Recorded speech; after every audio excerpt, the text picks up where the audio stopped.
Hello, everyone. Welcome to this session looking at how we build towards a green recovery in Northern Ireland. I'm delighted to be here with you today. I'm the Chief Executive for the RSPB, Beccy Speight, and a few housekeeping points before we begin. So first of all, just to say that we are live streaming on YouTube and we are recording this session. So it will be available for you to view afterwards. And your video and your audio, if you're a participant in the session, has been disabled, but the Q&A box is very active and we would love you to use it. So please do use it as we go through the session and register your questions, and we'll have a chance towards the end to absolutely table some of them, I hope, towards the panellists. We've got people monitoring the Q&A, and if you're a journalist and you want to ask a question, if you could just state your media outlet when you put your question into the Q&A, that would be really helpful so that we can make sure the panellists are aware when we ask it. So that's it in terms of housekeeping. I think it's going to be a really interesting session. I'm going to say a few words just to frame it, but then we've got some fascinating perspectives from our speakers, and then a really interesting panel to table questions at towards the end. So first of all, I think it's obvious to say that we are still in the midst of a health pandemic, and that has brought enormous trauma with it for a lot of us, and has huge economic and social challenges as well. But we must remember it's been caused by a zoonotic disease, so a disease that has come from the pressure we as human beings are putting on the natural world. And it sits very much in the context of the twin climate and ecological crisis that we face into. One of the cartoons that I really like at the moment that's going around is 3 waves coming in to hit us. The first is COVID, the second is climate change, and the third is the biodiversity crisis. And the whole concept of building towards a green recovery is to really try and build some smart solutions that work across these 3 different areas as we move forward. And so it's really important that we think of that wider context as we go through the session today. So what sort of world do we want to build as we emerge from the COVID pandemic? Well, it's about the right policy and investment decisions, obviously, to tackle those social and economic problems, but also build environmental sustainability and resilience.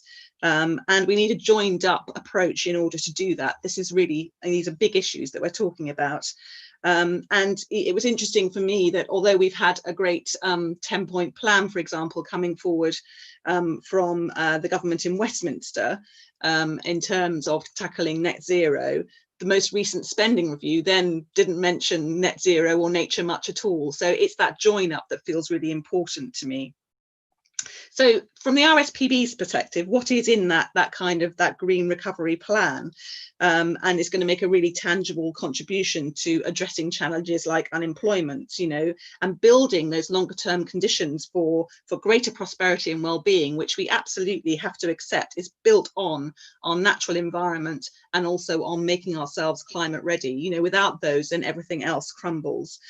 So the first thing we want to see is a real commitment to a green recovery from the Northern Ireland Executive, a real explicit commitment, particularly as we move into 2021, which brings with it the CBD, which will look at kind of global goals around biodiversity. We really missed the last 10 years targets, it has to be said. So what are we going to set for ourselves going forward? And then COP26, which of course we're hosting in the UK, and we'll really look at the role of nature in tackling climate change. So that commitment, that explicit commitment, feels incredibly important. We're asking the executive to kind of sign up to a pledge right now to kind of make that. The second area we really want to see is new legislation coming forward. So, a climate act for Northern Ireland would be absolutely fantastic, setting legally binding targets for net zero and for a more nature positive world. And for us, nature-based solutions sit right at the hinge between those 2 crises, the climate crises and the nature crises. And in Northern Ireland, there is such an opportunity around particularly restoration of peatland. 12% of the land area is peatland, but 86% of it we know is not intact. And so far, we've only tackled restoration of 1% of that. And it's such an opportunity to really sequester more carbon successfully, and also kind of, build in place the kind of mitigation we're going to need to deal with things like flooding as that comes along, for example, plus all the biodiversity benefits. So those nature-based solutions feel really crucial. And the kind of legislation that we're talking about would help frame that and really drive transformation across different sectors like transport and energy. And I'm sure we're going to hear more about that in the session today. The third area we really want to see is to really reform strategic government policy. So get that joined up thinking going on at the policy level. And that's in areas like the programme for government, the Northern Ireland investment strategy, rebuilding the economy framework, the green growth strategy. So to really see join up around that so that the policy environment completely upholds the kind of legislative framework that I talked about in point number 2. Point number 4, and you'll be relieved to hear there's only 5 points, but point number 4 is all about delivering that Green New Deal. So things like a green recovery fund, a green job scheme, creation of that low carbon economy. These are all kind of fundamental investment decisions. And I'm sure I don't need to tell you, but just even within the RSPB, we've got 10 ready to go projects which would help to deliver this.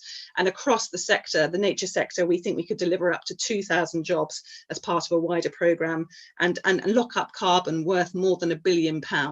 So, there are some real opportunities here around things like sustainable catchment management, peatland restoration, peat extraction after use plans, really looking at our wet grassland as well, wet grassland restoration, and looking at things like green infrastructure for towns and tourism. And it's been very obvious coming forward as we move into point 5 of the plan, which is to invest in nature to support healthier communities, just how important that is. I know from my own personal perspective, living in a city in England, that access to green spaces, access to nature has been fundamental to how I have felt physically and mentally about living in this pandemic. And it's really, I think the COVID example has really shown us how important that is for our own health and well-being. So really trying to reduce the burden on the healthcare system, and things like, there was a natural capital study in Derry City and Strabane that showed that every pound that is invested in blue or green spaces delivers £22 in public benefits. So it feels like a really obvious ask. So those are the 5 points we would like to see in the RSPB. And of course, we're not alone in seeking this green recovery. And what we're going to do now is really hear from 3 very different perspectives, what we want to see in terms of that green recovery, and perhaps delve into some of these areas in more detail. So you'll have the chance now to hear from our speakers. So the first person I want to introduce to you is Dr. Matthew Agarwala from Cambridge University, and he leads the Bennett Institute's Wealth Economy project. So he's an economist, and he's going to talk to us about the green recovery from that economist perspective. Matthew, over to you.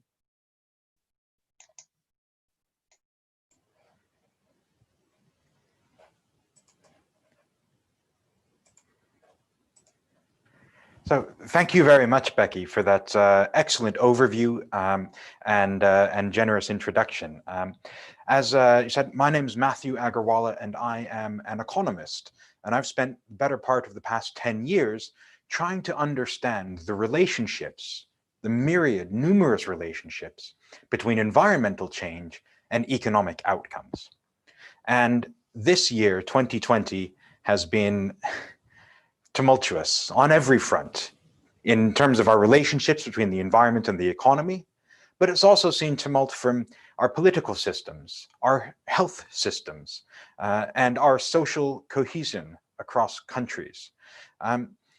It's been a very difficult year. If we think back to the beginning, before the pandemic really got going, we began the year with catastrophic wildfires in Australia, and then leading on to more wildfires in California. We've seen massive floods throughout China that threatened potentially to undermine the structural integrity of the Three Gorges Dam, with potential huge impacts for the hundreds of millions who live downstream of that. And we have seen species loss on an unprecedented scale. The science is in, the evidence is here. We've been able to track and monitor this. And over the past half century, the loss in abundance and diversity of species is a mounting environmental pressure that threatens to undermine our entire global economy. So what I want to start with is by acknowledging that there are a great many powerful motivations for protecting and conserving the natural world. We might be concerned about our domestic and international commitments from a legal sense. We have a Climate Change Act in the United Kingdom, we have the Paris Agreement, and there are thousands of climate laws around the world at the moment, and we have an obligation to live up to the rule of law, including when that law covers the governance of the global climate system. We might take, instead of a legal motivation, we might take a moral motivation for protecting the environment. We may believe that other species and ecosystems have a right in their own right to be protected and to live safely and flourish on this planet. Or our moral perspective might be different. It might be purely out of a concern for our children and future generations of humans who want to live and breathe clean air and drink clean water and enjoy the wonder of the natural world.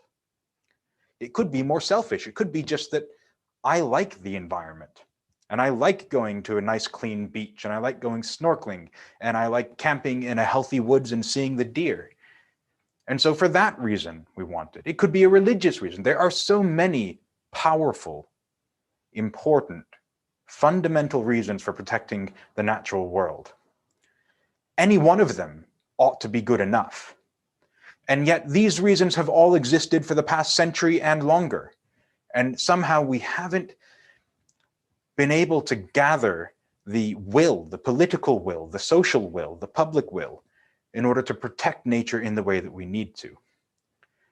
But I'm here as an economist. And because I'm an economist, and because I think this is such an important topic, I have an obligation to view nature and our protection of nature through an additional lens, through an economic lens, by focusing on the relationships between the economy and the natural environment, and understanding how environmental degradation constrains and undermines and shrinks our economic capacity. And so when I speak about the economic justifications, which are very powerful, it is not to disregard or downplay or sidestep any of these other legal, moral, or religious or personal enjoyment motivations. It's an addition. And so when we start thinking about this through the lens of an economist, we look at the natural world from a completely different perspective. And there are some key things that you need to know. So if you tune out for the rest of my talk, here are the few pieces you really need to grasp. The first is that our economy, from the small local farm shop to the biggest companies on the planet, the whole thing operates and exists within the context of the natural world. Now, that's a pretty simple statement, but it has profound economic implications and really important messages for us to learn when we develop policy and strategies for building back after this pandemic. First, it means that when we invest in nature, we protect it and enhance it, we are actually expanding the operating space for the economy. And it means that when we degrade nature through pollution, the loss of wild spaces, overfishing, or what have you, we are constraining what is economically feasible throughout the rest of our national and local economies.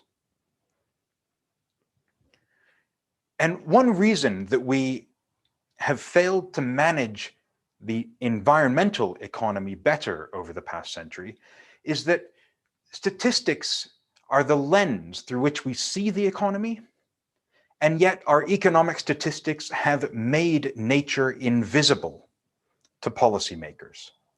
If you look at economic statistics around the world over the past 100 or 150 years, you will see a tremendous and promising story of growth. increases in life expectancy, increases in literacy rates, increases in access to medication and healthcare, reductions in the incidence of childhood diseases that are easily preventable. Right? We have seen an increase in the capacity of ordinary people to travel around the world, meet and understand and learn about new cultures and cuisines and enjoy and share ideas. And all of these things are wonderful improvements in the human condition. But what we don't see in those economic statistics is the 1.5 trillion tons of CO2 we have released into the atmosphere. We don't see the reduction in wild species. We don't see the destruction of natural forests, ancient natural forests. And these mounting environmental pressures actually have the capacity to undermine the entire century's worth of growth. And so what we need to do is measure what really matters so that then we can manage it. And we need to understand that nature, investments in nature, in green spaces, in forests, in clean, healthy ecosystems can actually increase the returns to all of our other investments, whether those are public investments in education or healthcare or transport infrastructure, or they're private investments in your own business or your company, your supply chain. Nature can increase the returns to all of those investments. And we must know in the current circumstances that we cannot afford to waste our COVID stimulus in the same way that we squandered the stimulus after the great financial crisis of 2008 and 2009. So the strongest evidence, the strongest argument about the fact that our economy is embedded within the biosphere and that when we protect nature, we protect the capacity for economic welfare and success, is going to come in the Dasgupta Review on the economics of biodiversity, which has been commissioned by the UK Treasury, right at the heart of economic and financial decision-making in the UK. And is led by Professor Partha Dasgupta, who has, in addition to shepherding this review, provided the theory, the economic rationale behind what I'm going to speak about for the rest of my talk. And that is that if we simplify our model of the economy to imagine we're running a bakery, right? The size of the pie that we can produce in the future is determined by the stock of ingredients that we have in the pantry. And if we're running out of ingredients in the pantry, then tomorrow's pie is necessarily going to be smaller. And the exact same thing is true of the economy. The size of our output, the size of our economic welfare depends on the stock of economic ingredients that we have at our disposal. Of course, those economic ingredients are not milk and eggs and butter, although there is lots of economics done on particularly those commodities. I'm talking about the fundamental components of economic prosperity. Things like nature, things like our health and skills of the population, things like the knowledge that we have accumulated on how to do things in the most efficient and effective manner. Things like our infrastructure, things like our trust and the quality of our institutions and the amount of trust that we place in those institutions. And for too long, our economic system has focused just on the size of the pie while ignoring the measurement of what's going on in our economic pantry, ignoring these stocks of capital assets, our wealth. When we do try to take a look at them, which we can do, we see that there are huge sources of value from nature. Our natural capital, those components of the natural world that generate services for the economy, worth over £1 trillion in the UK. And even that is a massive understatement. We know that housing developments are more valuable when they're close to urban green space because people want to live close to urban green space. And we know that trees and forests improve the air and clean the air to make it healthy and safe for people to breathe. We can also look at what's happening to the trends in different types of assets. So the green line here is the value of renewables energy production in the UK since 2003. We see it's gone up over 10 times. The red line, which has fallen 60% over the same period, is the value from fossil fuels, right? Which assets would you want your pension to be invested in? So when we think about nature increasing the returns to assets, we know that it provides myriad services, right? Urban trees and forests sequester carbon, clean the air, provide a place for outdoor recreation, and provide a place for birds and wild species. Right? And the other investments that we make in the economy rely on those services.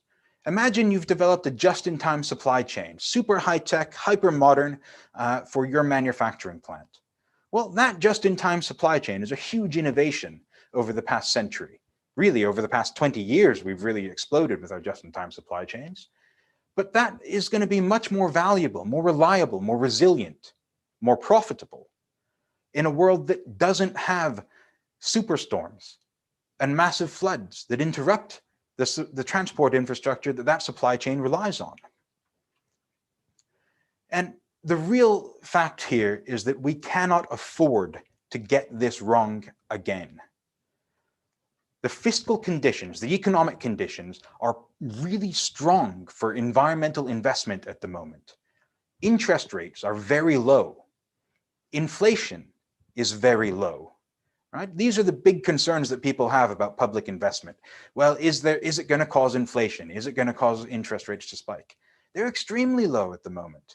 We can't create inflation even if we try. We've tried. We've spent 400 billion in the past year trying to create some inflation, rises in prices, and we can't do it. But what that means is that the price to society, the cost to society of borrowing to invest in nature has never been lower.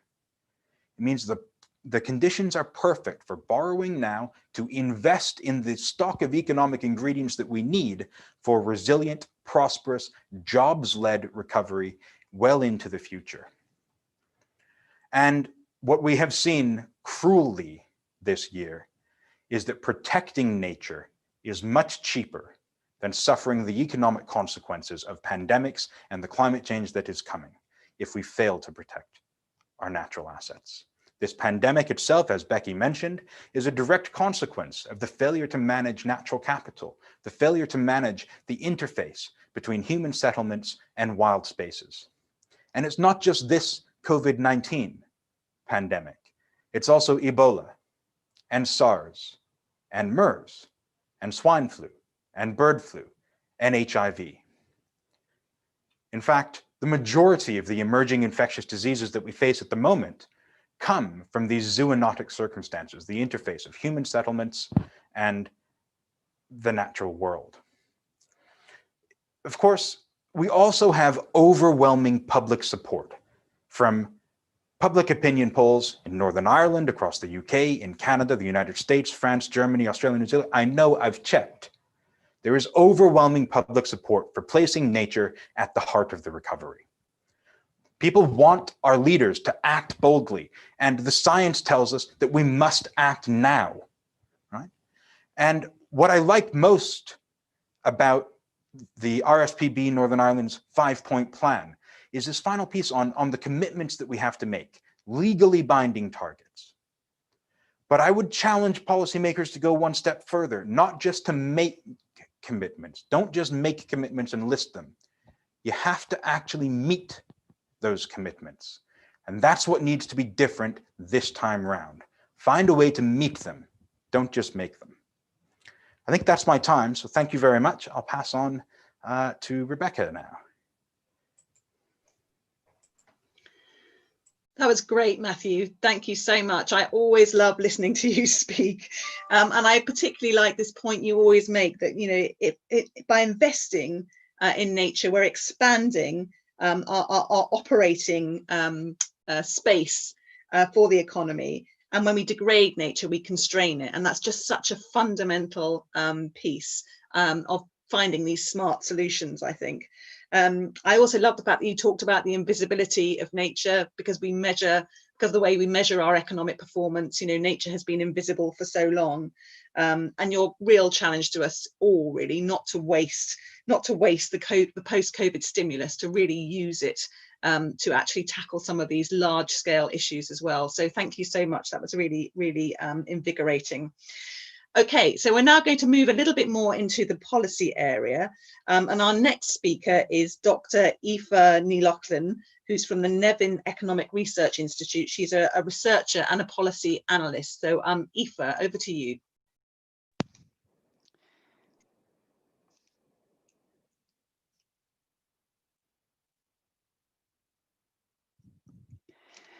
Okay, thank you very much, Becky, and thank you, Matthew, for that actually quite inspiring talk.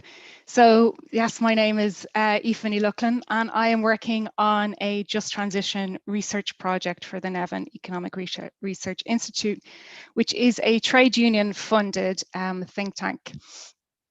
And sorry, I have having a little bit of computer bother today and getting there we go. So I'm going to talk today about workers and the green economy and about putting a just transition into the heart of the green recovery for Northern Ireland. So the obligation to decarbonise our economy and our society is a shared one, yet it exists in a context where the capacity to bear the brunt of such large-scale transition is unequal. The scale of the transition needed to meet net zero will require significant reshaping of economies, which in turn will impact on jobs, livelihoods, and job opportunities for segments of the workforce. Without intervention by the state, the impacts of the transition on parts of the population will most likely be negative. Yet if managed well, the transition could lead to more job opportunities, better, higher quality, better paying work, in addition to a healthier environment. So the concept of the just transition, it originated in the trade union movement. It was primarily focused on the employment and workers' rights related impacts of decarbonisation. However, for some people, the idea has, for a lot of people, come to include other groups who may be vulnerable to negative impacts from an economic transition, such as rural communities. Whether a just transition policy focuses only on workers' rights or targets a broader group of people, what is common to both approaches is the question of where power lies and the capacity of vulnerable individuals or groups not only to withstand the transition, but also to flourish under any transition. There are different descriptions over what constitutes a just transition, and you can see two quotes there, one from the Paris Agreement and one from the ITUC. But at their heart really is a focus on ensuring that the transition to a low carbon economy supports decent livelihoods and working conditions for workers, but also for their communities. So the ILO guidelines, and they've done a lot of work on this, spell out the common principles, which you can see on the diagram there. And so it's important to remember that this is actually a process as well as an outcome. So social dialogue in particular is extremely important, and especially in developing a framework, which in turn leads to policies that ensure the inclusion of groups who might actually be at risk from transition to a low carbon equality. So rights at work, gender inequality, which groups of workers might be more impacted? Will it be women? Could there be impacts for older workers? And then looking at how to design policies really for that local context. So that is how a just transition, or the guidelines of how a just transition is or where to start, is how to work. So I'm just going to you've seen these graphs many times before, but I just wanted to make the very basic point that Northern Ireland's greenhouse gas emissions profile is obviously quite different from the other countries in the UK due to the prevalence of agriculture. Its agricultural emissions are around 27%, and that's nearly 3 times the rest of the UK. You can see there that it's actually that the profile of emissions in Northern Ireland are actually more similar to those in the Republic of Ireland. So we are facing on both sides of the border a very similar challenge. So, you know, what does future employment in the low carbon economy look like, and what kind of jobs or sectors are vulnerable to job losses or displacement? So one of the principles of the ILO guidelines is that policies and programs are tailored to the needs of every country and region. And the first question is to ask, what are those job sectors which might be vulnerable? The first group of workers to find themselves impacted are usually those in the energy generation and fossil fuel extraction sectors. But again, it depends on the emission profiles of the country, or if you're looking at a region, it might not always be obvious which sectors will be impacted. So the first task of a move to a just transition is to identify those possible vulnerable sectors and jobs. So turning to Northern Ireland, which are most at risk. To answer this, we need to identify which sectors have high emissions, how many jobs there are in those sectors, and what, for example, would be the emissions per person employed there. And for this, we need to have emissions per sector data, preferably also at the subsectors. And you can see in the table there on your right. It's just a list or the sectors employment by sector in Northern Ireland. And I've highlighted a few there which we might imagine would be most at risk from a transition to a low carbon economy.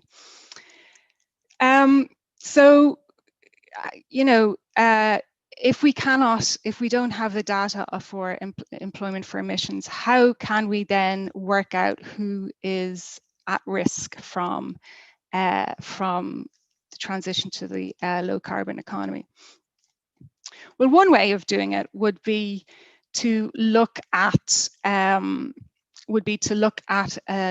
ETS inventory and to look at the installations in Northern Ireland that are high emitters. If we map those installations, we can see that it includes the main power stations, but it also includes a number of manufacturing plants, 4 dairy and 1 meat processing plants, and 5 other manufacturing plants, which include glass, aerospace manufacturing. If we look at the employment data for the same areas, I'll go down here. We can see how dependent then each area is on perhaps high carbon emitting sectors. So Mid-Ulster, for example, has a 30% employment in manufacturing. The manufacturing there that participates in the EU ETS scheme has over 2,000 employees. It's a really, really large plant. And that's a higher number, in fact, than those who are currently employed in power plants. So the benefit of mapping these installations and looking at employment by sector and also on a geographic basis is that we can identify communities which may be negatively impacted due to plant closure or rationalisation. So in Northern Ireland, the agri-food industry accounts for approximately 70,000 full-time jobs. Of these 70,000, over 49,000 of them are farm workers, of which 62% are farmers, 16% are spouses, and 24% are all other workers. On the processing side of the industry, there are over 20,000 people employed in the industry. So you can see there Armagh, City and Banbridge, where there are 2 dairy manufacturing plants and then 1 food packaging plant which actually serves the food industry. You can see that it makes up nearly 20% of employment in that region. So were there to be any negative impacts on the dairy or the food processing industry, that particular region would feel it quite badly. So the Committee for Climate Change has identified 5 actions that would decrease the amount of agricultural land used in the UK UK-wide by 15% by 2020, releasing it for carbon sequestration and reducing emissions. And they're not all popular amongst environmentalists or indeed farmers, and they include changing of farming practices. So, for example, changing use of fertilizers, improving livestock health, soil management, afforestation, peatlands restoration, bioenergy crops, and of course, controversially, reducing consumption of the most carbon intensive foods, reducing the consumption of beef, lamb and dairy by 20% per person, and reducing food waste by 20%. So agriculture in Northern Ireland is dominated by cattle and sheep farming. It's about 80% of farming. The remaining 20% comprises dairy, which is 10, cereals and horticulture, which is 5%, pigs and poultry, and mixed. The vast majority of farms in Northern Ireland would be classed as very small and owner occupied. And in 2019, they employed over 5,000 workers, 84% of which were part-time or casual seasonal. So reducing then consumption of beef, lamb and dairy, and therefore, possibly even the number of farms in Northern Ireland, would have obvious implications for jobs in these regions, not just for the farmers themselves, but it must be on the table as a policy option.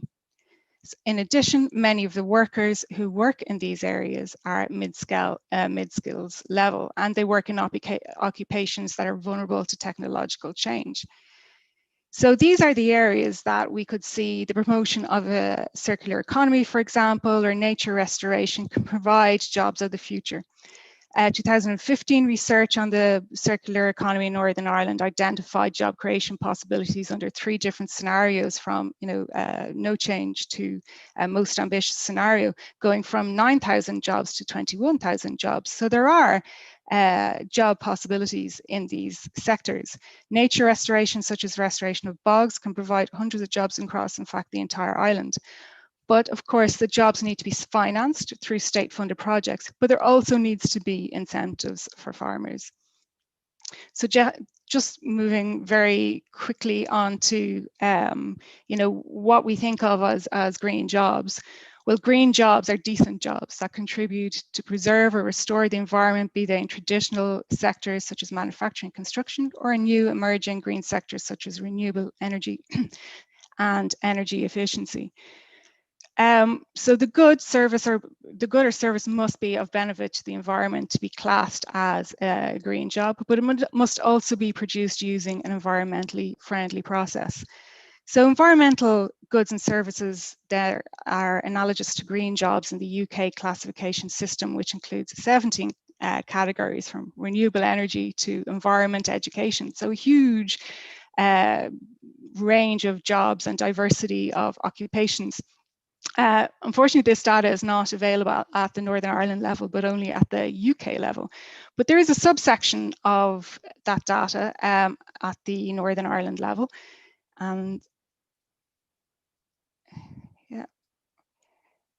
which I'm going to look at now. So you can see here, this is the low carbon and renewable energy jobs in Ireland, in Northern Ireland, from by group from 2014 to 2018.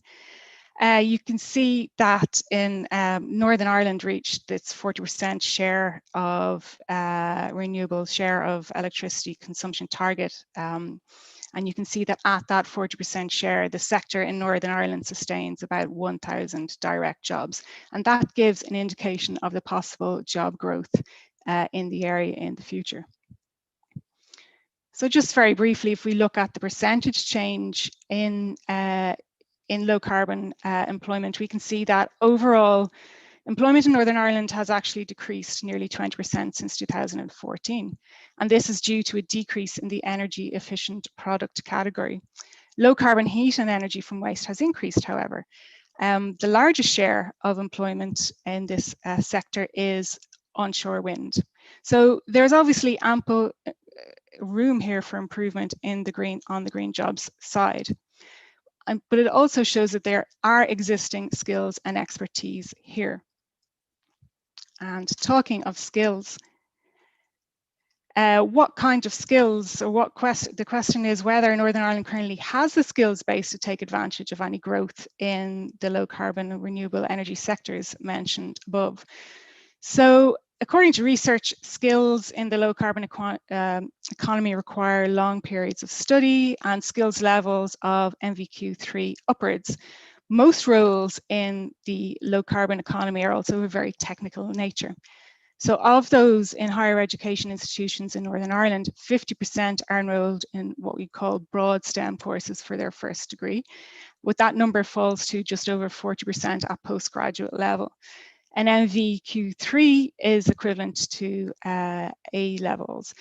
An NVQ4 is a certificate of higher education. And from the chart there on the left, you can see that only 36% of workers have NVQ4 level or higher of education and skills. And that's actually the 5th lowest in the 12 regions of the UK. So Northern Ireland has quite a bit of catching up to do there on the rest of the UK.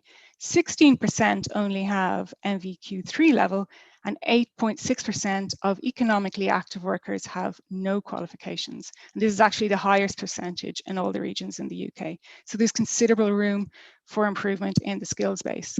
If we are dealing with future jobs displacement, much more emphasis must be put not only on graduates, but also mid-career learning, which is vital in assisting workers who are impacted by job losses in a transition to a low carbon economy.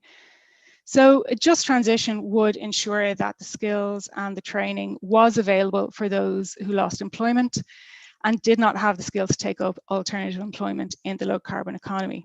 Indeed, part of planning for a just transition must be an assessment of the skills system and whether it is fit for purpose for the transition. Filling the skills gap in STEM will require both state social partners and private industry to work together to project future skills needs, but also to identify the opportunities that actually exist in the green economy and to work together to advance them.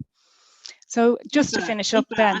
Aoife, it's Becky here. I'm going to come in. Thank you so much. That was absolutely fascinating, but we're running out of time. Okay. So I'm going to stop you there. But I think just huge thanks for kind of grounding us in the kind of actual job situation in Northern Ireland and the effects that would happen from an unjust transition versus a just transition and the risks there are around that. And also that kind of sense of where the bits of the economy in Northern Ireland are that we would want to kind of really think about and focus on. I'm sure we're going to get questions on that towards the end. So I will bring you back in later on to answer some of those questions, but thank you. That's been really, really interesting. Thank you. I'm going to move us on now to Tania Kumar, who is the Principal Policy Advisor on Infrastructure and Energy at the CBI, the Confederation of British Industry. So Tania, over to you to give us your perspective.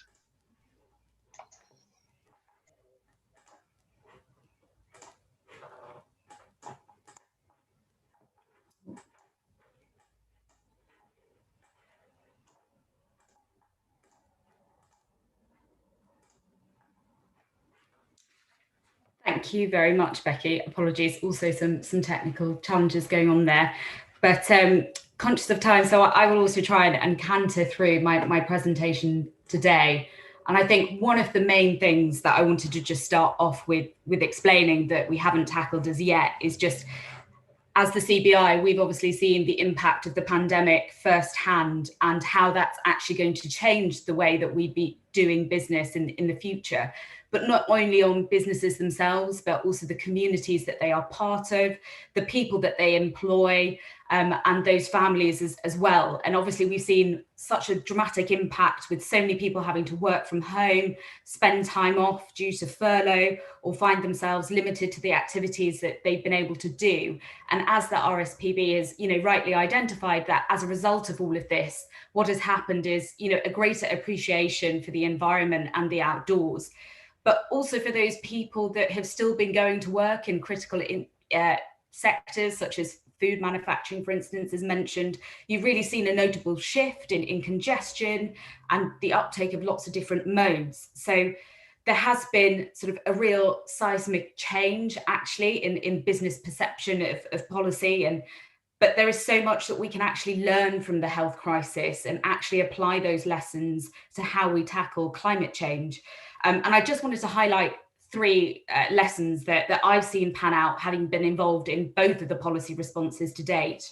And firstly, what I'd like to say is obviously the importance of science. Like never before, we've seen this focus, and we're constantly being reminded by the scientists on the impact of the pandemic. And we know too the importance of the science and the data for climate change, and from everything, in terms of particulate matter to the rate at which the ice caps are melting. And I think one of the most important things is to make sure that going beyond this, we don't forget the importance of the science and data in policy making, and making sure that it's informing our decisions and galvanizing action from both people and business. Secondly, I'd like to say sort of the need for strong partnerships, and I've seen this threefold. Firstly, between government and business. So that's, from creating policy frameworks to ensuring that all actors are moving in the right direction, or whether it's about providing the capital investment that we've seen is so needed at this time, or whether it's thinking more longer term on policy. One of the benefits of of businesses is that they outlast the tendency of governments. Secondly, I'd say on business and people, because there's been such a strong relationship there between employers and employees throughout this crisis. But also there's something to say about business and customers. And there's a real sort of emphasis there on the need to tackle a crisis together with each of these stakeholders pushing one another. And then finally on people and government, because as Aoife just said, you know, the importance of social dialogue is so critical. And as voters and as taxpayers, we all have a stake in these policy decisions. And then finally, on a just transition, also that we just heard about, we know that crises don't actually fall equally across society. And therefore the efforts need to be made to actually make sure that everybody is part of any recovery or any transition. Because there is a real danger here that if we don't account for these demographics, there are going to be large swathes of the population that don't feel part of this transition and do get left behind. And I just wanted to flag what you can see on your screens now is that actually, as part of our work with businesses, we did take a temperature check, the CBI, amongst its members to ask them to reflect on what they have learnt about the pandemic, but also what they want to take forward. And we overwhelmingly heard back from those respondents actually putting a focus on decarbonisation. And just from the graphs that you can see, I just wanted to pick on two key findings, which was that 74% of our respondents thought the pandemic would have a positive impact on the UK meeting its emissions targets, and that 67% of respondents believed that business would increase activities to support net zero carbon emission looking ahead. So it is really clear that despite sort of the overwhelming sort of, doom and gloom, that there is appetite and willingness to make a change. But now the question is, how can you actually turn these ambitions into a reality? And as the previous speakers have spoken, obviously we need to take into context really what's happening more widely. And that's, of course, the economic environment for all economies. And that is going to be a difficult one to navigate. Which is why for us at the CBI, putting forward the case that a green recovery has to be seamlessly intertwined with any economic recovery is so crucial. Not just because of the need that it can provide a lot of jobs, most importantly, but also that investment in low carbon technologies, infrastructure programs, which actually long term help to give that sort of strong drumbeat of investment and certainty that everybody needs right now. And we've told governments across the UK that actually they need to focus on sort of three areas within that. First, the employment and economic benefits and how the government can support that. Secondly, it's about highlighting government spending that's already been committed and actually following through on that. Because in uncertain times like a crisis, there is no guarantee that commitments made previously will actually still be fulfilled. And thirdly, how can you best work together with business to actually unleash the power of investment and deliver that clean and resilient future? And in sort of the interest of time, I'll just, go through two areas that really sort of jump out as to where sort of all parts of the UK can actually do more. One area is this investment in energy efficiency. Chronically, actually, energy efficiency should actually be treated as a critical infrastructure priority. And yet both consumers and businesses always put this down the decision pile to actually enforce. And both from a domestic consumer perspective, like we've seen right now during the pandemic, a lot of people spending time in their homes. We really need to deploy a range of smart solutions to help sort of improve that, but also drive down the cost and tackle other policy issues such as fuel poverty. So there's something really big to be gained there. But also from businesses on energy efficiency, these are long-term investments, and that's why the policy and regulatory environment becomes so critical, because this underpins the need to create change and implement some of these tools. And then secondly, on electrifying transport, one of the previous speakers' charts identified that obviously transport, especially for Northern Ireland, comes second up there in terms of emissions production. And we know that transport is so critical for mobilising not only people, but also mobilising goods. And we've seen this emphasis on the value of mobility. But we're going through an unprecedented change here for transport. We're talking about the merger of transport and energy sector. And that requires collaboration like never before, but also investments like never before. And we've spoken or hinted at the 10-point plan for a green industrial revolution launched last week by Westminster. And one of the key policy priorities that came out of that was actually the change in the phase-out date for petrol and diesel vehicles, bringing forward that target from 2040 to 2030. And as we sit here today, essentially at the end of 2020, that is now only 9 years away. And therefore, to support a shift like this really requires concerted effort from government, business, and the public to pull in the same direction and to make sure that no part of society is priced out such a change like this. So just quickly looking ahead now, it's clear, obviously, that strategic policy is so vital as forming the foundation for both government to act, but also businesses to act in terms of the investment decisions that they can make. And I completely agree that, this has to be more than just words on a page. We have to now move on to delivery on the ground. And in reality, that requires mobilization, not just of one department in any government. This has to be a cross-owned strategy. Embedded in a whole systems approach. So whether that's looking at agriculture to transport to digital, this has to be a priority across all of that. And one of the things that we've seen in the Westminster government is obviously this ownership that's been taken over by Treasury, because all of this needs the funding to sit behind this. Now, we've got a real opportunity here as a UK. 2020 does remain a critical decade of delivery. We've got some key international platforms, COP26, the G7 and G20. And why is this relevant for us on a UK basis? It's basically a commitment device or tools that each of the nations need to use, and stakeholders as well, to actually deliver a strategy and get behind this now.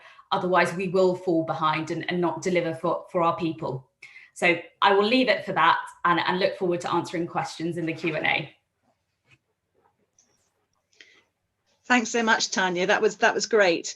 And particularly the way in which you showed how we need to learn from the COVID crisis, the importance of partnership.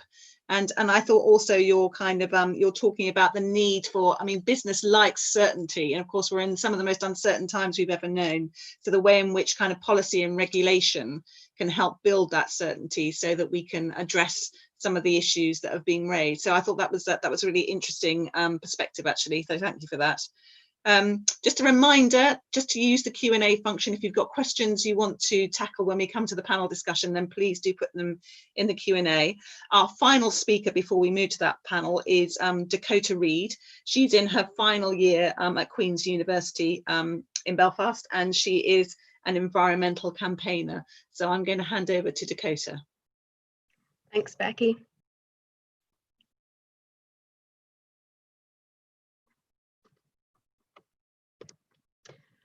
Thank you, and I am aware of time, so I won't keep you too long so that we can get on to some questions as well. But in terms of green recovery in Northern Ireland, the economic commitment to creating a more sustainable future is obviously a key part of a green recovery. But for me, and we've heard some really excellent points on the economic aspects today, but I think it is more than that. It is a cultural shift towards a greater appreciation of our environment. It is understanding that we need nature, that from an instrumental point of view, we need pollinators for our own food security, vegetation for flood mitigation, peatlands, forests, salt marshes, seagrass, and countless other habitats for carbon storage, and that we therefore need to invest in our environment to ensure the sustainability of these ecosystem services. And some of these points have already been raised. But it is also the understanding that we need nature, not for typically instrumental reasons, but also because we attach an intrinsic value to nature. We find joy in watching butterflies float across a wildflower meadow, or in listening to the dawn chorus, or in watching murmurating starlings. A green recovery will be led by policies around green jobs, green energy, and reducing carbon emissions. But for me, I hope that it will be just as much about a realization that we cannot live without nature and that we shouldn't want to. It should be a realization that we as humans and our societies and our economies are all a subset of the environment and dependent on it, and therefore we need to be treating it as an urgent priority issue. The main benefits of investing in a green recovery are a sustainable future for people and nature. While measures such as habitat restoration may seem expensive in the short term, the economic benefits in the long term are very clear. The economic benefit of investing in green jobs and green energies are really significant to our economy. But to just talk in economic terms misses a lot. Benefits such as clean air, healthy habitats, healthy species populations, and avoiding the climate crisis cannot be quantified in pounds or euros. We're talking about our health and our planet's health, and that cannot be measured in GDP. The physical and mental health benefits of a greater connection to nature are well known and have been documented throughout the pandemic. We would be responding to the urgent climate and biodiversity crises by building a more sustainable future, and through a just transition, a more just and socially sustainable society. And that is clearly worth investing in. Traditional conceptions of a green recovery focus on economic investments, and that is undoubtedly important. But the greatest investment we can make is in education. Growing numbers of young people are calling for more time spent learning in and about nature. The lack of focus on the environment in our current curriculum exposes very clearly how low it features on our list of priorities as a society. We're not investing in our future when over 80% of children can't recognise a bumblebee. We need to build an education system that facilitates learning to value nature. And it needs to be accessible to everyone, including inner city schools in deprived areas. Then we will be investing in a future where future generations can go into work in the green jobs we create, develop the green technologies we need, and lead us into a carbon neutral future that we all want to be living in. Investing money into environmental initiatives is vital, and with the conservation sector so underfunded, it is the least that governments can do to signal a commitment to a green recovery.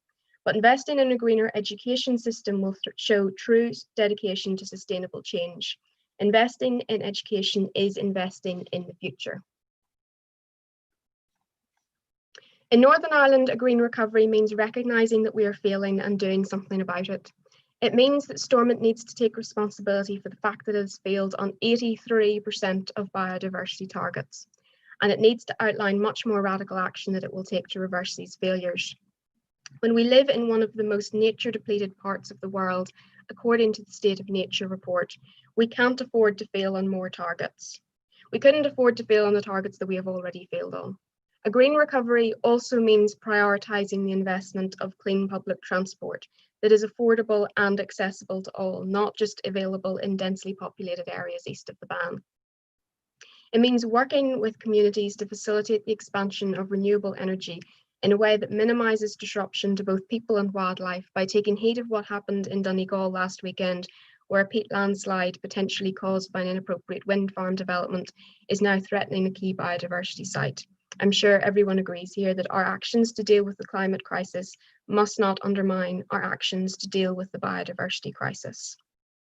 And a green recovery in Northern Ireland means giving our younger generations the educational basis they need to become the sustainable leaders of tomorrow by listening to youth activists' call to reshape the Northern Ireland curriculum and provide entry-level green jobs.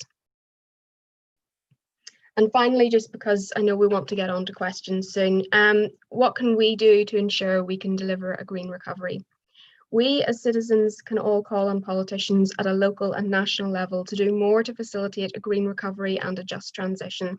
This means holding our MLAs and MPs accountable when they propose token measures that fall woefully short of the radical action needed to deal with the climate and biodiversity crises. We should expect our politicians to treat environmental sustainability as the most important issue in politics that, as other speakers have said, should be a consideration in every other area of political decision making, be that education, energy, economy, infrastructure, or culture. We should lobby politicians to make sustainability something that is built into the fabric of our society, and we have to do this for the sake of future generations.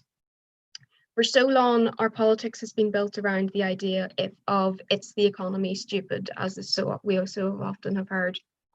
But for the sake of a sustainable future, we need to see a shift to "it's the environment, stupid." And that means cutting across all political departments and making the environment a consideration in political decision making in all of them. If we do nothing, we're facing a future of catastrophic climate breakdown and a sixth mass extinction, when an impressive GDP is going to be relatively meaningless. Political action to deal with the biodiversity and climate crises is not an option. It has to happen. But if we're going to see the change in political focus, and it needs to be a substantial and radical change in political focus, we as citizens need to be the ones who are pushing for it. Thank you. Thank you so much, Dakota. And that kind of almost brings us full circle back to some of what Matthew was saying right at the beginning in terms of the intrinsic value of nature, the cultural shift that needs to happen, the need for reforming our education system to make sure that that is the case, and finishing up with the voice of the people and the power of people and citizens in making this change happen. So thank you so much for that. Okay, we're going to move to our panel discussion now, and we've got 3 additional panelists joining us. So if I can ask everybody just to put their cameras on, all of our speakers, and then we have our 3 additional panelists. We have Richard Ramsey, who is an economist from Ulster Bank. We have Thomas Byrne, who's the head of energy strategy at the Department for the Economy, and we have Caoimhe Archibald, MLA Sinn Féin. So can I just ask the 3 additional panelists, could you each just give me one reflection? And it needs to be one, and it needs to be short, just a kind of a minute or 2 minutes worth of from what you've heard, just your top reflection from what you've heard. And I'm going to turn first to Richard Ramsey, who's the economist from Ulster Bank. So Richard, what's your one reflection? I think it's reinforcing the message of what Matthew highlighted in terms of the stimulus being wasted after the global financial crisis, and how things are totally different and positive to addressing it now, where they weren't so back then. Because even when you look at interest rates, yes, they were low back then, but one of the reasons and why even the UK and others went into chose austerity, how much of it should have done was debatable, etc., but was because the financial markets were concerned about the level of debt. They are not now. It couldn't be more positive. And then particularly from the societal point of view as well, I can remember back after the last financial crisis, issues like climate change were not on the big banks' agenda. They are now, and I've been really surprised over the last 18 months to 2 years, how much even within NatWest Group, how we've got targets, everything from the mortgage book, where 50% of the mortgage book, there's the aim to have that where there'll be energy EPC certificates above C or higher within the next 5 years. All of those kind of things are being mainstreamed, and it links back to what was said about the need to have legislation, targets and things like that, because businesses are embracing it from an employer perspective in terms of how they need to attract employees, in terms of being seen to be an employer who has a purpose and a value, and also for the key benefits of it. And without the environment, we're not going to have an economy, and we're not going to have businesses functioning. Great. Okay, so much more kind of on the agenda than last time around, and a desire just to kind of not waste the COVID response we have, to make it as smart as possible in addressing those bigger issues. And it's heartening to hear you say how different it feels this time around. I'm going to move now to Thomas, who's head of energy strategy at the Department for Economy. Thomas, what's your one reflection based on what you've heard? Thank you very much, Becky. I suppose my one reflection would be something that I've seen as a common thread through all the presentations, which is how we can use net zero and climate change as a driver, particularly within the energy sector, to drive a green recovery. And I think, that's a challenge for me and my colleagues across government as to how we do that. It's a really exciting thing for myself to be leading on the energy strategy, because it has such an important role to play in addressing climate change and making towards net zero. Here in Northern Ireland, almost 2/3 of our emissions come from energy related activities. And that's a key driver for the strategy that we're developing. But we're the Department for the Economy doing it, and it has to be about economic opportunities. And really interested to see some of the analysis and some of the presentations talking around jobs and skills and things like that, because there are things now in doing an energy strategy and thinking about green recovery that we have to incorporate within that, and we are. And we see, I guess, the energy strategy has been a way not just to decarbonise, but to drive economic growth, and particularly things like energy efficiency, things like renewable technologies and clean indigenous energy here in Northern Ireland. So, you know, there's a lot of challenges there, but it's really interesting, really exciting, and really, you know, a really good time to be doing this work. And I think that comes across through the presentations that we saw today. Great, thank you. Okay, so really thinking about the role that energy sector can play in making this transition and the drivers there might need to be in order for that to kind of really take place effectively. Okay, Kiva, can I ask you to do the same? Could you just give us in just 1 minute your kind of top reflection from what you've heard? Yeah, thanks, and hi everybody. I guess if I am reflecting on the four presentations, what strikes me is the need for the economic recovery from COVID to be, and the green recovery that we all want to see, to be based around the principles of just transition, and to have that just transition model at the heart of it, because as one of the speakers highlighted, this won't impact on all sectors of our society equally, and we really need to have a particular focus on that.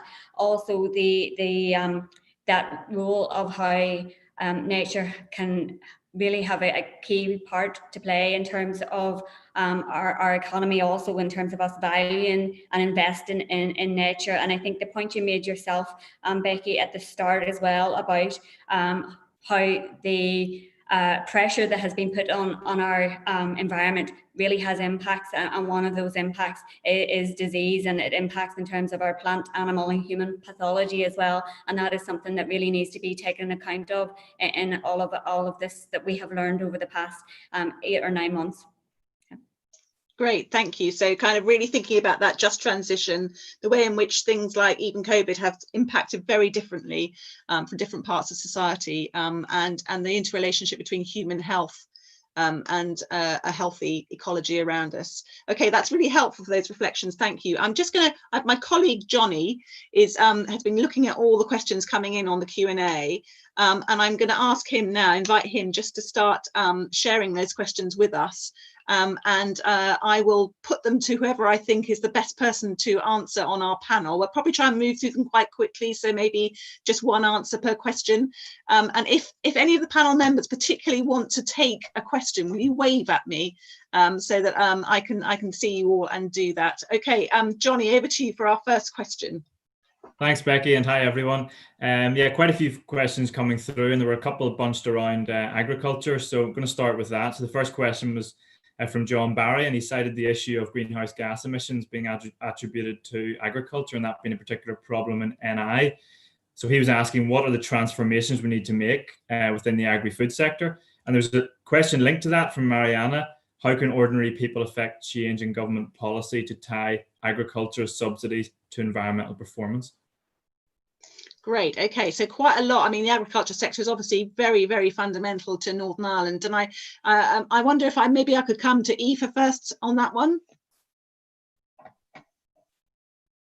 No, she's waving at me and saying no. She can't hear me. Okay, I will come. I think I will turn instead to Matthew. Then he's boldly waving at me. Matthew, could you answer that? Well, I think these are excellent and well-informed questions. The agricultural sector, our entire global food system, although agriculture is only around 1% of GDP in most developed countries, the food sector includes up to 15 or 16% of GDP, and it's a huge source of emissions. So there are lots of things that we can do right now, building into policies, particularly around our post-Brexit agricultural system, that could have some serious impact. The first is that we need to tie our agricultural subsidy system to environmental performance on the farm. Now, that's not a new idea. We've been trying that for years, and typically we've failed. And the reason is because the payments have been unreliable and too low. And they haven't been enough to induce farmers to change on-farm behavior. So we need to make the payments reliable. context specific, tailor the payment to the specific ecosystems by farm. We have the data and the models to do this. And the payments need to be substantial, enough to provide an incentive for farmers to change their practices. We also need a shift in diets.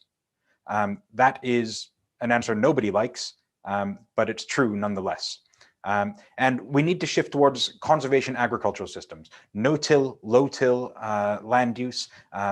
Farmers that have done this in the UK, who I've worked with, can demonstrate that they are more resilient, more profitable, because they are able to reduce their inputs. They have a slight yield hit, but an increase in profitability, because they're no longer relying on so much fertilizer and so much pesticide and so much labor being put into the land. And finally, our trade deals internationally need to reflect the global ecological footprint of our food system. Our impacts when we buy chicken feed from soy production in Brazil, they matter. They need to be reflected in our trade deals. And we can't disadvantage our local farmers by not reflecting this properly in the trade system. Thank you, Matthew. That was fascinating. Actually, having said, I'm not going to kind of, answer a question twice. I am going to come to somebody else, because I wonder, that's a very good overarching kind of theoretical economist's answer. I wonder if somebody who's kind of more grounded in Northern Ireland wants to just come in on that at all. Richard, do you want to at all, or no? I come in. Yes, okay. Yeah, I'll just make a brief comment on it. I think that particular issue is one where the just transition model is really important. It's about involving all of those who have a key role to play in decarbonisation, and agriculture as one of the key sectors of our economy is very, very important. So it is important that in planning how we meet our decarbonisation targets, that we involve those that are going to be key to delivering on them. And here in the north and right across Ireland, agri-food is a very important sector. So it is that ensuring that when we are planning it, it is deliverable for those who have to deliver on it. And I think there is important things around research and innovation and knowledge transfer, because very many of our farmers are very aware of the issues facing us around the climate emergency and needing to decarbonise. They view themselves as the custodians of the land, and they want to deliver on these targets, and we need to ensure that they are equipped to be able to do that. Thank you. Yeah, it's just such a fundamental part of the economy, isn't it, here? And it just feels so important that we get that transition right. Otherwise, we really will be kind of doing ourselves a disservice rather than moving forward together. So thank you for that, Kiva. Okay, Johnny, next question. Next question is a simple one. So what areas of green recovery should Northern Ireland be prioritising? That's the million-dollar question. So where should we prioritise? Richard, are you waving at me this time? Did you want to come in on that? Yeah, I suppose the big one is whenever you actually see the public sector is the biggest landlord in the economy, and in terms of all its buildings, etc. And it would be sort of energy efficiency schemes and all, even for their own estate. And while we saw recently that the Chancellor gave a significant package of energy for the UK, Northern Ireland is not going to spend the money on those here, but that is very much which is needed, particularly with the housing stock and the public sector housing stock. And it's areas like that. And what kind of incentives can you introduce? Because economics is all about incentives, and even some of the things that NatWest, we launched last month a green mortgage where you get a discounted interest rate, and you also get cash back for solicitors' fees. And for the public sector, what about rates? Should rates give a discount if you have energy certificates which are of a certain level? And how do you start incentivizing behaviour? We do that with cars and road tax, so why can't we do it there? And other areas, even just which sort of jump out, is the private rented sector. One of the legacies of the last financial crisis was that the young people who traditionally went on and would buy their own home couldn't afford to, so now they're in private rented sector. And one of the issues there is we've got so much of our housing stock in the rented sector hasn't got energy efficiency boilers or in terms of insulation. And there's no incentive for the landlords to actually do anything about that. So you have to look at start doing solutions and incentives of how you change those kind of things. So that's just some thoughts. That's a really interesting perspective. So starting with the public sector, starting with housing, from what you were saying, and kind of those really basic kind of refit energy efficiency, getting our housing stock into a better state. I suspect there may be alternative views on the panel, and I can see several people waving at me. So I am going to come to Thomas. Yeah, Thomas. Thanks very much. I agree with Richard, and I think I suppose as the person in the public sector, it's probably a good opportunity for me to mention that our department established an energy management unit. We funded around 2 years ago, and it's put in place an energy management strategy for central government. And that's really looking at all the buildings that we have, both in government, but also our ALBs, our further education colleges, our hospitals, the entire estate, and how we reduce energy consumption across them. And so we've a strategy and action plan that's about delivering a 30% reduction in energy use across the government estate by 2030. And not just about reducing energy, but also about decarbonising energy. And I'm delighted to see that last week our minister announced that we've entered into a 100% renewable electricity contract for government, which is the first time we've done anything like that. So we've got a unit there, a fantastic unit in SIB, really driving that forward. But that's just part of the mix in energy efficiency. And for us here in the energy strategy, energy efficiency has to come first. And it's one of the key themes that we're looking at within it. And indeed, specifically, as Richard mentions, around the need for financial backing and support to allow households to make the investments necessary. And they are investments, there's a cost, but they're investments because they give a return. They give lots of returns, in fact, both in terms of decarbonisation and reducing energy use and emissions. The jobs and economic opportunities that they can bring, it's a huge economic driver, energy efficiency, fuel poverty, and reducing that. And then I think things around health, well-being, society, things like that as well. Energy efficiency is a really positive contribution to those as well. So that's such an important thing. It's such an important thing for us to look at in the energy strategy. And I'm glad it's been mentioned and recognised today. Great. Okay. Can I just ask, does anyone on the panel have an alternative view and think that's not where we should be starting? Or are we all united on that? Well, Tania's not sure. Yeah, Tania. No, I mean, completely agree with what's been said. I think one bit that is missing is that you don't want to take a siloed approach. So if you're looking at, housing stock or energy efficiency, don't miss the opportunity there for transport, for instance, or power, for instance, because what we're seeing in policy making currently is this very sort of siloed approach, one issue at one time, and decarbonisation doesn't merit that. You've got to think about everything and what's happening in that one environment. And the home is a prime example of that, especially for instilling change. So that's something that, we at the CBI are working very closely with government to say it cannot there just be one infrastructure priority going on at one time. But secondly, there's a big bit around education. It's fine if you deploy all of this technology. If consumers don't know how to use it, then you're going to miss the goal completely. So side by side, you have to be thinking about the behavioural change that has to sit alongside this. Otherwise, those investments could be made redundant quite quickly. Great, thank you. So, it's more complicated than perhaps may at first seem, which is obviously an important consideration. Kiba, did you want to come in then? Just a brief point is I don't disagree at all with what was said, and I do think it is particularly important here in the north where we have high levels of fuel poverty that we are looking at that private rental and social housing stock. But it was a point that was made specifically in Aoife's presentation around skills as well, and we really do need to invest in skills development. And I think a retrofitting programme, for example, would offer real opportunities around apprenticeship development pathways, so those types of things, and also just more broadly speaking, investing in R&D and entrepreneurship and giving people opportunities in respect of green jobs as well. Thank you. Okay. Sorry, can I just jump and have my sound and my camera on at the same time? Apparently. Welcome back.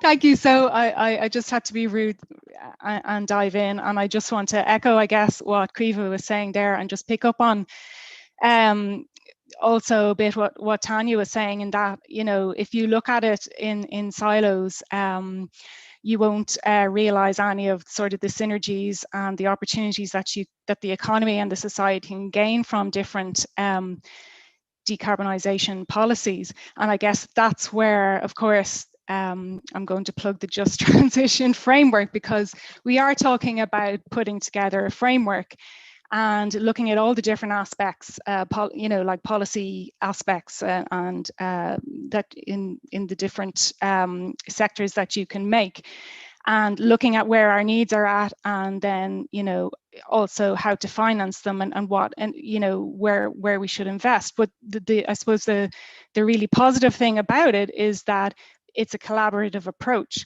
So you should be able to catch out all of those, you know, those issues, let's say that people were talking about earlier with agriculture.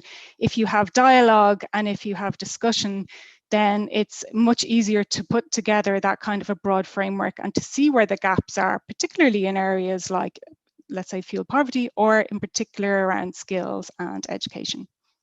Okay, so importance of a framework to kind of make sure we capture all of those considerations. Thank you, Aoife. It's good to have you back. Okay, we've got lots of questions, so I'm going to keep it moving through. I am going to try and be strict going forward. So, Johnny, what's next? Yeah, really good question here in the context of what we've just discussed. You know, how do we make sure that net zero and biodiversity gain can go hand in hand? That is very close to my own heart, of course. So some of the solutions we were just talking about were very net zero focused. So it's just really interesting to see how can we make sure we glue those two responses together in terms of the kind of twin crisis we're facing. So who wants to come in on that, how we keep those two working side by side? I'm looking at Dakota because I know she'll have views on this. Dakota. Yeah, well, I think nature-based solutions are a large part of that, realising that we can deal with our aim to get towards net zero by, you know, investing in peatland restoration, for example.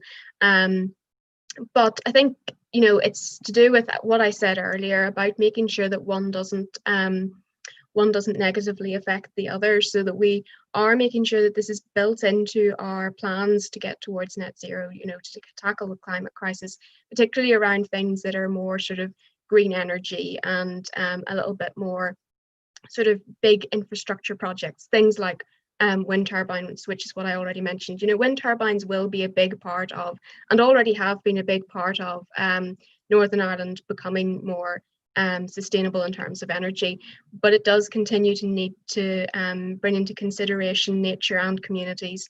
So it just needs to continue to be that sort of sensitive approach. And, you know, what happened in Donegal was sort of a case in point there, where we can't let things like that happen, where we're sort of prioritizing, you know, infrastructure project that is a sort of development project that is going to then have potentially negative impacts on biodiversity, such as the salmon spawning river in Tyrone there.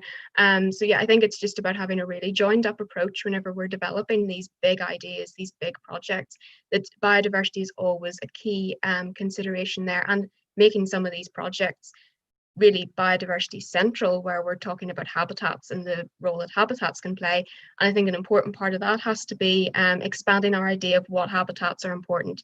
It's not just tree planting, especially in Northern Ireland. Peatlands have to be part of that, salt marshes have to be part of that, seagrass, so many other environments have to be brought into this conversation when we're talking about nature-based solutions to carbon storage. Well said, Dakota. I stand with you on that. I think there are so many nature-based solutions that we could be using to tackle both crises simultaneously. And you're so right to raise the issue about kind of a conflict between solutions, and making sure that we don't kind of end up in kind of 2030, 2045, whenever, going, yes, we hit net zero, and we're actually living in a pretty devastated, empty world and dealing with all the problems that would bring for us as well. I am going to quickly go to Matthew, because I know he has views on this as well. Matthew. Well, I would just endorse everything that Dakota has said better than I could. The fact is that often what makes great carbon policy makes terrible biodiversity policy. And we can't afford to make that mistake again and again and again. Dakota brought up real world examples, recent examples of what's happening in Northern Ireland. This happens around the world. We have hydroelectric dams because that's supposed to be good for carbon. But these dams block the rivers so that the fish can't migrate. And that's the primary source of animal protein for tens of millions of people. We need to make sure that we have these, the biodiversity crisis on an even playing field with the climate crisis. So we need it to be up front and center in our leaders' minds. We also need to make sure that we have the proper measurement system so that we can monitor and account for what's happening in biodiversity. The reason that carbon is so much easier to do is there's just one thing we have to look at, right? Biodiversity is much more difficult, but the late Professor Georgina Mace, who's been a member of the Natural Capital Committee here in the UK, has provided us with the scientific tools from the ecological perspective to monitor what's happening in biodiversity. Let's use them. Hear, hear. Thanks, Matthew. Thank you. Okay, next question, Johnny. Yeah, good question here from Sean Kelly. How do we ensure that the Northern Ireland Executive take the idea of a green recovery seriously? Who wants to come in on that one? Kiva, do you want to say something about that? Yeah, of course. Well, I think first of all, it's important to reflect upon the fact that when we all signed up to come back to the executive and the assembly in January, a Green New Deal was one of the commitments in New Decade, New Approach, and there were a number of other commitments around climate and environment. Obviously, since then, we've been dealing with COVID, as have governments across the world, and it has had a huge impact on being able to deliver on all of your normal programme for government targets and commitments. But I think in the midst of all of this and planning for our economic recovery, that a green recovery has to be central to it. We heard an awful lot of talk over the past number of months and have seen very high profile figures calling for a green recovery, but for me it has to be about more than having just the word green in the economic recovery strategy document. There has to be actually plans underneath that, and certainly in my role, and I chair the economy committee, that's something that I will be emphasising and driving in terms of what we're bringing towards it. And yeah, Tania.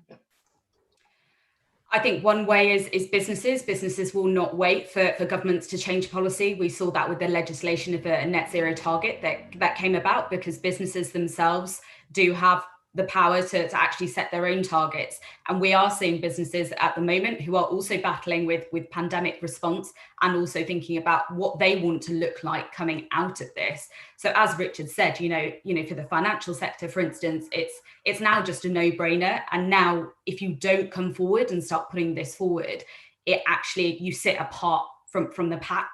And as I mentioned in my presentation, as the UK is sort of, United Kingdom going into COP26, if those plans aren't in place, then it does show that different parts of the UK are on different footings.